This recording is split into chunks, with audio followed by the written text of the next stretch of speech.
This is not for docking, this is for ripping. Now this piece of wood here is possibly around 5 millimeters thick, and I'm going to rip it and end up with a pretty nice result. So how I'm going to do that, you can either use it with my Stanton dog locks on the Stanton bench or on an MFT3, however you want. But it is very important to try and get some of this grip tape, which is the same as the replacement tape for here, and put it over right beside the splinter guard, because that's going to hold the real skinny pieces for you. Dave here, how are you? If you don't own a table saw, do you get frustrated that you can't do a thin rip with a conventional track saw?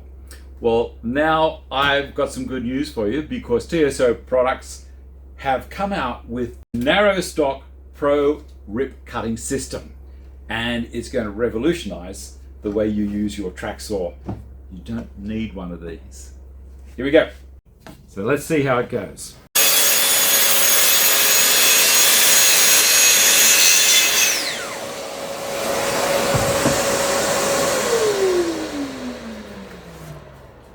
$25 millimeters, perfect. What's that?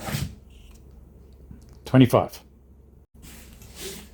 There are clamps that go into the top T-track on a guide rail.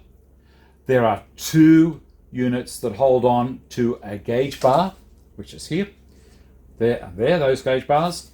And there are 2 feet that you can put in anywhere along your guide rail to assist in holding the back of the rail so it doesn't dip. You want to maintain a 90-degree cut. So this is how you're going to do it. You'll notice that I put a mark on here.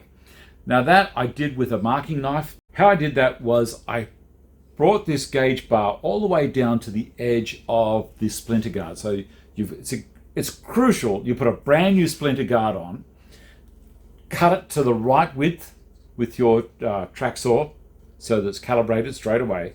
Slide the bar down so it's in line with the outside of the splinter guard. Now there's a couple of ways you can do that. You can stand it up on a bench and just drop these bars down by releasing this lever clamp here, or you can use a combination square and put it across here, and so it's going to be touching it. There's all sorts of ways you can do it. You can put a block against there and just slide it up. Once you've got it there, you mark it from the back. So I'll get the knife. You slide it right across the back there, and then what I did was I've got a black indelible pen, and basically I painted inside the groove and rubbed it off with my finger real quick, so I ended up with a black line there. Now if you want to, once you've done that, you could go along here and do 5, 10, 15, 20, 25, 30 measurements and marks and calibrate it like your own ruler, and then it's quick. It's advisable to measure. There's such a basic idea. The height, to get the same height as your stock that you're cutting, is adjusted by this foot here. And if the stock is taller, it doesn't matter. You undo this and you'll notice on the back it's got a tall section. I'll do that for you right now. Okay, so you take it off. See, it's a little right angle piece with a slot. Turn it around that way. Up. And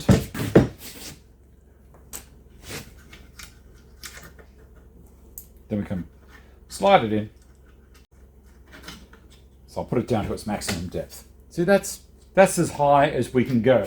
I'll measure that so you know exactly the height. That's the maximum. That is, around the right way, 44 millimeters. That's it. These are a great little item. They're called the Narrow Stock Pro Rip Cutting System from TSO Products. They sell those. They also sell a Sustainer insert and also their Sustainers. So that's the insert. I will put a link in the video description down below because, if you like it, helps me out, lets me get some more toys. Thanks for watching. I'll see you next time. Bye.